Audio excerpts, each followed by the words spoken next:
Amigos do Brasil, seguimos com o nosso plantão de domingo pela rede Jovem Pan. Nós estamos na linha com o jornalista Maurício Noriega, é isso, né, Renata? Isso mesmo, Vanderlei Nogueira. Ele estará lançando a biografia do Rivelino agora na próxima sexta-feira aqui na Livraria Cultura. Tudo bem, Maurício? Bom dia. Oi, bom dia, Renata, Vanderlei, amigos da PAN, um abraço para vocês. Muito obrigado aí pelo espaço, é um prazer sempre falar com vocês da PAN. Dia 28, próximo, agora sexta-feira, na Livraria Cultura do Conjunto Nacional, o livro sobre o Rivelino, que eu não chamo muito de biografia, não, porque acho que a biografia ela exige um tempo maior, uma dedicação exclusiva, um conhecimento de história que eu não tenho. Eu chamo mais de perfil biográfico, né? Um pouco contando a história do Rivelino, jogador, com depoimentos bacanas de grandes atletas e tentando explicar por que o Rivelino se transformou num cara tão importante para o futebol. E como que surgiu o desejo de fazer essa obra? Então, eu estava terminando de escrever um outro livro sobre o Oswaldo Brandão, um grande treinador, e a editora que faz esses livros, a editora Contexto, fez uma proposta para fazer uma série sobre grandes nomes do futebol. Grandes atletas, não só do futebol, mas principalmente do futebol. E eu fui encarregado de ir até o Rivelino, no centro esportivo dele, e tentar convencê-lo a fazer o livro, né? Não necessariamente que fosse eu o escritor do livro. E aí o Riva, com toda a categoria dele, com toda a manha dele, acabou empregando, entre aspas, uma peça, né? No meio da conversa ele virou para mim e falou, se você escrever, eu topo. Aí ninguém pode falar não para um desafio desse partindo do Rivelino, né? Flávio. Muito bom, Noriega, você está escrevendo, falando sobre um cara como o Rivelino, que é uma figura espetacular, que foi do ápice ao inferno no Corinthians, depois deu a volta por cima rapidamente no Fluminense, campeão do mundo. Trabalhei com o Rivelino em pelo menos 2 oportunidades, ele como comentarista, e ele é muito engraçado, porque o Rivelino é aquele mal-humorado engraçado. É verdade. É uma coisa muito legal. Como é que foram os encontros entre vocês? Mal-humorados ou engraçados? Não, foram engraçadíssimos, assim, porque a gente marcava geralmente de manhã, e no centro de treinamento dele, que ele cuida da molecada, da garotada, né? E o Riva é super metódico, ele tem os horários dele, ele cumpre os horários dele. E foi muito engraçado, porque um dia eu me compliquei no trânsito, peguei muito trânsito para cruzar o Rio Pinheiros e chegar até o centro de treinamento do Riva, ele com aquele jeitão dele sentado, lendo jornal, tomando um banhozinho de sol ali.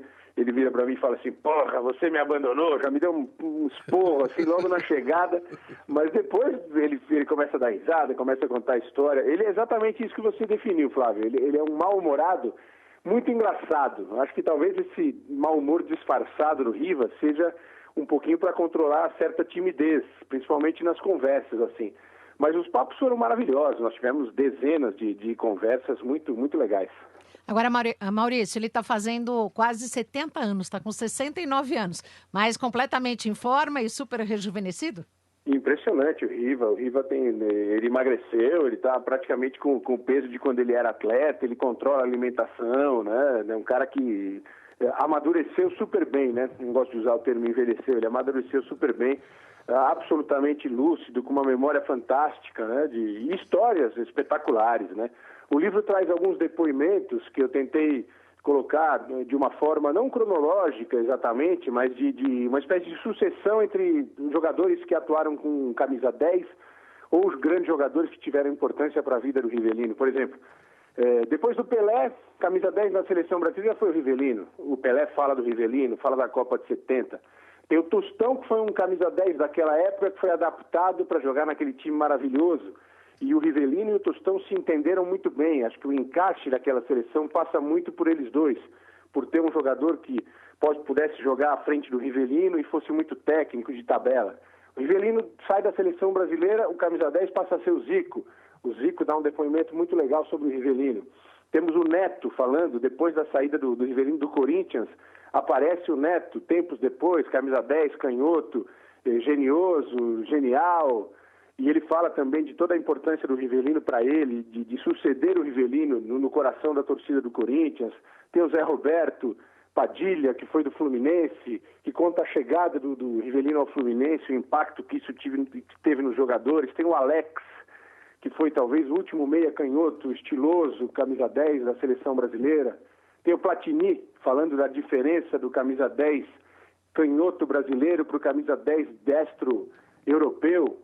Temos o Beckenbauer falando da amizade do Rivellino, né? O livro traz até informação do dia que eles jogaram juntos pelo Cosmos, né? Que pouca gente lembra disso. Então, esses depoimentos eu acho que enriqueceram muito o livro. Vanderlei, Noriega está na sua escuta. Fazer uma perguntinha para o Noriega. Prazer em ouvi-lo, Maurício. Um abraço, Vanderlei. Eu queria só saber, eu não quero estragar o livro, né? Eu quero que o livro tenha sucesso, né? Mas uma pequena passagem que você pode contar com relação à presença dele no mundo árabe, no Al Hilal. Isso é muito divertido, né? Pelas situações que o Riva enfrentou lá, de diferença de horário de treinamento, diferenças culturais. E ele conta a versão dele, nega tudo que foi falado naquela época, né? De que o sheik, o príncipe, teria assediado a esposa do Rivellino à época, ou o inverso, que o Rivellino teria assediado uma das mulheres do príncipe, né? Diz que nada disso aconteceu e argumenta, explica que ele já voltou à Arábia, participou da inauguração daquele estádio maravilhoso com as tendas douradas, e o príncipe já esteve aqui no centro de treinamento dele em São Paulo. Mas ele lembra com muito carinho, né? A passagem dele pela Arábia, eu digo que é uma comparação até com a passagem do Pelé pelo Cosmos nos Estados Unidos. A importância que o Pelé teve para aquela primeira fase do soccer nos Estados Unidos, eu acho que o Riva teve pela difusão do futebol no mundo árabe, em especial na Arábia Saudita, né? Mas ele desmente todas essas histórias, que nada disso aconteceu, que o relacionamento dele é muito bom, e que apenas era um período que os árabes queriam, os sauditas, né? Queriam que ele renovasse o contrato e ele estava mais afim de parar de jogar. E aí as coisas foram circulando, há uma tese, sei lá se é uma ironia, do que foi o próprio João Saldanha que, para dar uma sacaneada no Rivellino, inventou essa história e tal, mas isso é desmentido por ele. Quem vai autografar o livro? O Riva, que é o mais importante, óbvio, e eu que tive o prazer de escrever, né? E tem algumas revelações importantes, né? Não vou entregar aqui os nomes, né? Mas o Riva faz uma revelação que me surpreendeu, que só tem um jogador de quem ele não gosta. Isso está no livro. Tem vida pessoal também, Noriega? Oi? Vida pessoal dele também ou só futebol? Tem pouca coisa. O Riva é muito discreto, né, Flávio? Você conhece muito bem o Riva.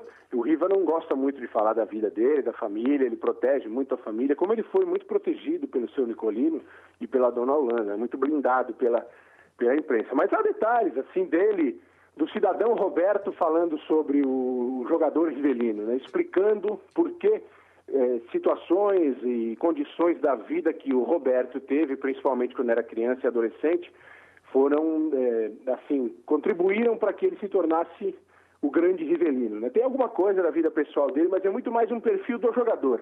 É mais o texto, ele tenta, né? A minha tentativa com o texto, eu espero que eu tenha conseguido isso, Flávio, é explicar por que o Rivellino surgiu, por que o futebol brasileiro produzia jogadores como o Rivellino, a realidade daquela época, econômica, social, e por que a gente não faz mais jogadores como o Rivellino. Então tá bom, fica a dica então para todos os nossos ouvintes na próxima sexta-feira, final de tarde, às 6:30 da tarde, na Livraria Cultura aqui da Avenida Paulista, a noite de autógrafos do livro Rivellino, de Maurício Noriega. Obrigada, Noriega, e um bom dia para você.